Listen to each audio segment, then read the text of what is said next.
Oman की खाड़ी और स्ट्रेट ऑफ हॉर्मुज़ में लगातार बढ़ रहे हमलों ने पूरी दुनिया की चिंता को बढ़ा दिया। अंतर्राष्ट्रीय समुद्री व्यापार के लिए बेहद महत्वपूर्ण इस क्षेत्र में कॉमर्शियल जहाज़ों को निशाना बनाए जाने की घटनाओं ने वैश्विक सप्लाई चेन और ऊर्जा सुरक्षा पर गंभीर सवाल खड़े कर दिए हैं। नमस्कार, मैं आपके साथ विभा उपाध्याय और आप देख रहे हैं न्यूज़ 18 बिहार झारखंड का डिजिटल प्लेटफॉर्म।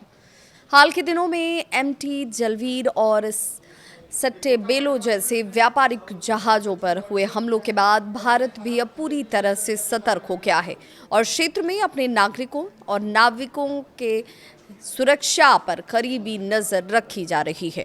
इस बीच विदेश मंत्री एस जयशंकर ने दुनिया को ये साफ संदेश देते हुए कहा कि वर्तमान समय युद्ध का नहीं बल्कि संवाद और कूटनीति का है।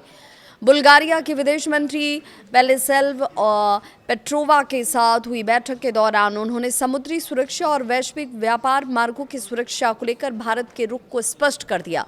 बैठक के बाद मीडिया से बातचीत में भी एस जयशंकर ने कहा कि दुनिया इस समय अस्थिरता और अनिश्चितताओं के दौर से गुजर रही है। कई क्षेत्रों में संघर्ष जारी है जिनका असर वैश्विक अर्थव्यवस्था और सप्लाई चेन पर पड़ रहा है। उन्होंने जोर देकर कहा कि किसी भी देश या समूह को समुद्री व्यापार को बाधित करने की अनुमति नहीं दी जा सकती।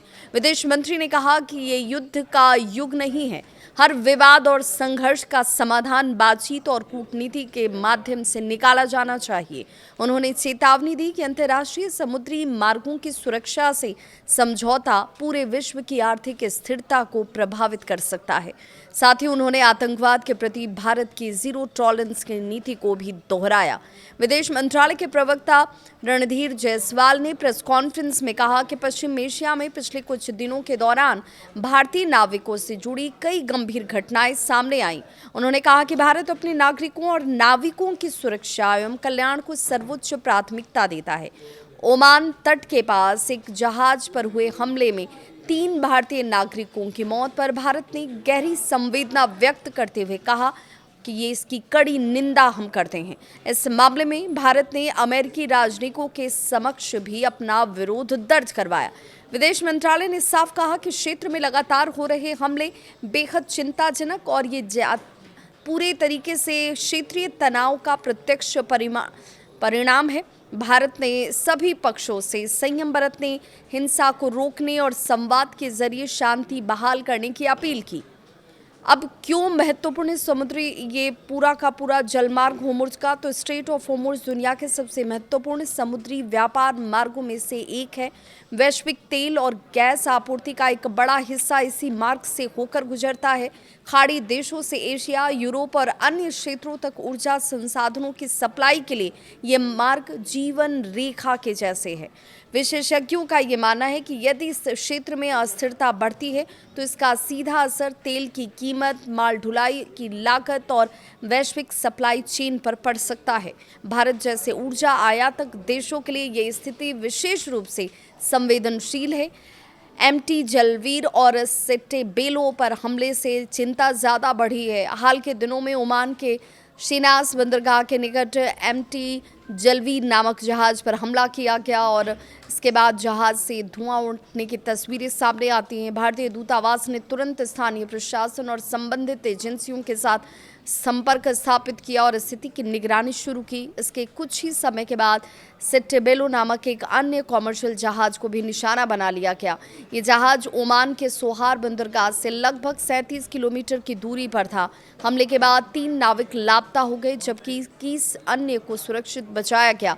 लगातार हो रही इन घटनाओं ने अंतर्राष्ट्रीय समुद्री सुरक्षा व्यवस्था को लेकर एक गहरी और बड़ी चिंता की लकीर खींच दी है। सट्टेबेलो मामले को लेकर अमेरिका और भारत के बीच भी कूटनीतिक स्तर पर चर्चा हुई। अमेरिकी सैन्य कमान United State of Central Command ने यह दावा किया था कि संबंधित जहाज ईरानी तेल लेकर जा रहा था और उसने अमेरिकी निर्देशों का पालन नहीं किया। हालांकि भारत ने इस घटनाक्रम पर गंभीर आपत्ति जाहिर की।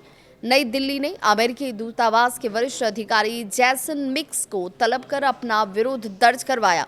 भारत का ये साफ मानना है कि अंतर्राष्ट्रीय जल क्षेत्र में चल रहे व्यावसायिक जहाज़ों के खिलाफ ऐसी कार्रवाई बेहद संवेदनशील मुद्दा है और इससे क्षेत्रीय तनाव और बढ़ सकते हैं। अब सवाल ये कि इसके बाद आगे होगा तो क्या? विश्लेषक जानकार ये मान रहे हैं कि ओमान की खाड़ी और होर्मुज़ क्षेत्र में बढ़ता तनाव केवल क्षेत्रीय सुरक्षा का मुद्दा नहीं है, बल्कि इसका प्रभाव वैश्विक अर्थव्यवस्था तक पहुंच सकता है।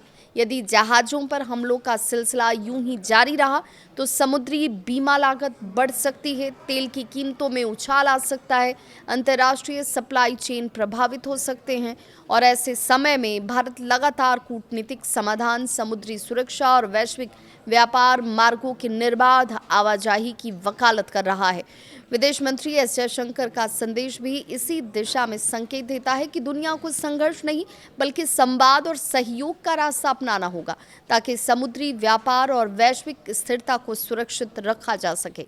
इसे लेकर आपकी क्या है राय? कमेंट सेक्शन में अपनी राय जरूर साझा करें।